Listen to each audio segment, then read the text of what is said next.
نحمده ونصلي على رسول الكريم ما بعد اعوذ بالله من الشيطان الرجيم بسم الله الرحمن الرحيم ألم تر أن الله أنزل من السماء ماء فتصبح الأرض مخضرة إن الله لطيف خبير له ما في السماوات وما في الأرض وإن الله لهو الغني الحميد ألم تر أن الله سخر لكم ما في الأرض والفلك تجري في البحر بأمره ويمسك السماء أن تقع على الأرض إلا بإذنه إن الله بالناس لرؤوف رحيم وهو الذي أحياكم ثم يميتكم ثم يحييكم إن الإنسان لكفور لكل أمة جعلنا منسكا هم ناسكوه فلا ينازعنك في الأمر وادع إلى ربك إنك على هدى مستقيم وإن جادلوك فقل الله أعلم بما تعملون الله يحكم بينكم يوم القيامة فيما كنتم فيه تختلفون۔ ابھی آپ نے سورہ حج کی آیت 63 سے 69 کی تلاوت سماعت فرمائی۔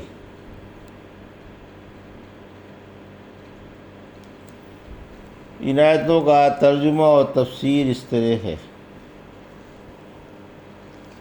الم تر ان اللہ انزل من السماء ماء فتصبح الارض مخضرة ان اللہ لطیف خبیر۔ آیت 63۔ لہو ما فی السماوات وما فی الارض وان اللہ لہو الغنی الحمید۔ آیت 64۔ الم تر ان اللہ سخر لکم ما فی الارض والفلک تجری فی البحر بامرہ ویمسک السماء ان تقع علی الارض الا باذنہ ان اللہ بالناس لرؤوف رحیم۔ آیت 65۔ وَهُوَ الَّذِي أَحْيَاكُمْ ثُمَّ يُمِيتُكُمْ ثُمَّ يُحْيِيكُمْ إِنَّ الْإِنسَانَ لَكَفُورٌ۔ آیت 66۔ ترجمہ: کیا تم نے دیکھا نہیں کہ اللہ نے آسمان سے پانی برسایا پھر زمین سرسبز ہو گئی؟ یقین مانو اللہ لطف والا اور خبردار ہے۔ آسمانوں میں اور زمین پر جو کچھ ہے سب اسی کا ہے، بلا شبہ اللہ ہی بے نیاز و خوبیوں والا ہے۔ کیا تم کو معلوم نہیں کہ اللہ نے تمہارے لیے زمین کی ساری چیزیں مسخر کر دیں اور دریا میں کشتی اسی کے حکم سے چلتی ہے؟ وہی آسمان کو زمین پر گرنے سے روکے ہوئے ہے، مگر اس کا حکم ہو جائے تو خیر، بلا شبہ اللہ لوگوں پر بڑا ہی مشفق و مہربان ہے۔ اسی نے تم کو زندہ کیا، پھر وہی تم کو مار دے گا، پھر وہی تم کو زندہ کر دے گا۔ یقیناً انسان بڑا ہی ناشکرا ہے۔ یہ تھا ترجمہ سورہ حج کی آیت 63 سے 66 کا۔ تفسیر: آیت 63۔ بارش اللہ کے غلبہ و عظمت کی دلیل ہے۔ آسمان سے پانی کا برسنا بھی اللہ کی قدرت کی اور غلبہ عظمہ کی دلیل ہے۔ وہی ہوائیں بھیجتا ہے جو بادل اٹھا کر فضا میں لے آتی ہیں، پھر یہ بادل اس کے حکم سے مردہ اور غیر آباد زمین پر برس پڑتے ہیں، پھر خشکی اور سیاہی کی جگہ تر و تازگی اور سبزی لے لیتی ہے۔ یہی زمین جو کل سیاہ، خشک و ویران اور قحط زدہ تھی، آج طرح طرح کی بوٹیوں سے لہلہا اٹھتی ہے۔ سورہ حج کی آیت 5 میں فرمایا، پھر جب ہم اس پر پانی برسا دیتے ہیں تو وہ لہلہا اٹھتی ہے اور ابھر آتی ہے۔ پھر فرمایا، پھر زمین سرسبز ہو جاتی ہے۔ آیت 64۔ شہنشاہ اللہ ہی ہے، تمام چیزوں پر اسی کی بادشاہت ہے، وہ تمام چیزوں سے بے پرواہ ہے، ایک ایک چیز اس کی محتاج ہے اور اس کی غلامی کے دائرے میں آئی ہوئی ہے۔ آیت 65۔ تمام حیوانات، جمادات اور نباتات اللہ نے تمہارے فائدے کے لیے تمہارے قبضے میں دے دیے ہیں۔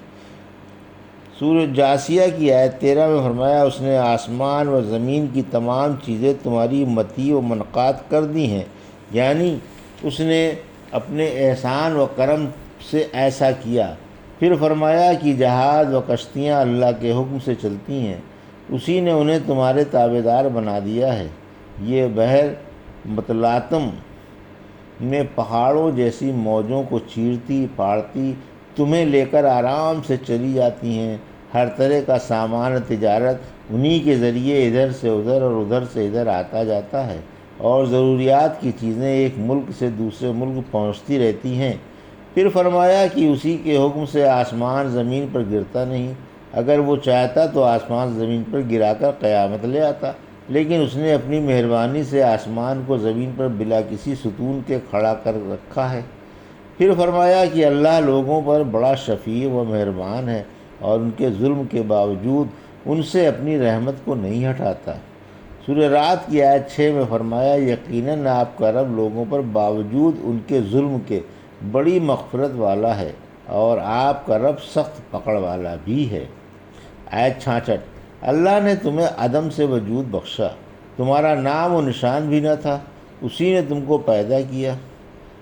سورہ بقرہ میں فرمایا کیف تکفرون باللہ، کیسے اللہ کے ساتھ کفر کر سکتے ہو حالانکہ تم بے نام و نشان تھے۔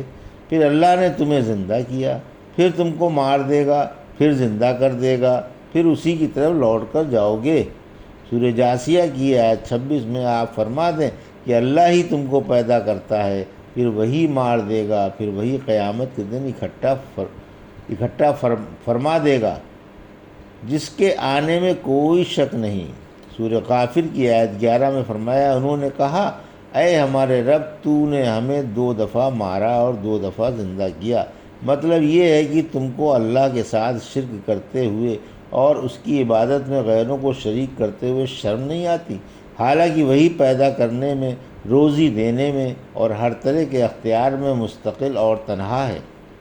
اسی نے تم کو ایجاد کیا، حیات بخشی اور وجود کا لباس پہنایا، پھر وہی مار ڈالے گا اور وہی قیامت کے دن زندہ کرے گا۔ پھر فرمایا کہ انسان بڑا ناشکرا ہے، اللہ کی نعمتوں کی قدر نہیں کرتا۔ لِكُلِّ أُمَّةٍ جَعَلْنَا مَنْسَكًا هُمْ نَاسِكُوهُ فَلَا يُنَازِعُنَّكَ فِي الْأَمْرِ وَادْعُ إِلَىٰ رَبِّكَ إِنَّكَ لَعَلَىٰ هُدًى مُسْتَقِيمٍ۔ آیت 67 وَإِن جَادَلُوكَ فَقُلِ اللَّهُ أَعْلَمُ بِمَا تَعْمَلُونَ۔ آیت 68 اللہ یحکم بینکم یوم القیامۃ فیما کنتم فیہ تختلفون۔ آیت 69 ترجمہ ہم نے ہر قوم کی عبادت کا طریقہ بنا دیا ہے، وہ اسی طرح عبادت بجا لاتے رہے ہیں، سو انہیں آپ سے اس معاملے میں جھگڑنا نہیں چاہیے، اور آپ اپنے رب کی دعوت دیتے رہیں، یقیناً آپ سیدھی راہ پر ہیں۔ اور اگر وہ آپ سے جھگڑا کرے تو آپ فرما دیں کہ تمہارے عملوں کی اللہ کو اچھی طرح سے خبر ہے، اور اللہ تمہارے اختلافات میں قیامت کے دن فیصلہ فرمائے گا۔ یہ تھا ترجمہ آیت 67 سے 69 کا۔ تفسیر آیت 67 ہر قوم کی ایک شریعت ہے، یعنی ہر نبی کی امت کی ایک شریعت ہے۔ منسک مقام ہے جس پر انسان کو کثرت سے آنے جانے کی عادت ہو، خواہ بھلائی کے لیے آئے جائے یا برائی کے لیے۔ اسی وجہ سے حج کے احکام کو مناسک کہا جاتا ہے، کیونکہ لوگ بار بار وہاں جاتے ہیں اور جا کر ٹھہرتے ہیں۔ مطلب یہ کہ اللہ نے حسب ضرورت و مصلحت پچھلی قوموں کو پچھلے انبیاء کے ذریعے عبادات کے مختلف طریقے بیان کر کے ان پر عمل کرنے کا حکم دیا تھا۔ اب ان سب کو حسب مصلحت منسوخ کر کے ایک ہی طریقہ عبادت بیان کیا جا رہا ہے، لہٰذا ہر ایک کو آپ کی پیروی کے بغیر چارہ کار نہیں، لیکن یہ لوگ بجائے اسے تسلیم کرنے کے جھگڑتے رہتے ہیں، آپ کی پیروی و اتباع کے لیے تیار نہیں۔ یہ سب تقدیری چیزیں ہیں اور اللہ کے ارادے اور مشیت سے جھگڑ رہے ہیں۔ آپ اپنے دل پر میل نہ لائیں، اور جس حق پر آپ گامزن ہیں ان کے جھگڑنے سے آپ اس سے ہرگز نہ ہٹیں۔ اسی وجہ سے فرمایا کہ آپ اپنے رب کی دعوت دیے جائیں، کیونکہ آپ روشن اور سیدھی راہ پر ہیں جو منزل مقصود تک لے جانے والی ہے۔ سورہ قصص میں کی آیت 78 میں فرمایا یہ مشرک آپ کو اللہ کے احکام سے نہ روک دیں جب کہ وہ آپ پر اتر بھی چکے ہیں اور آپ اپنے رب کی طرف بلاتے رہیں۔ آیت 68۔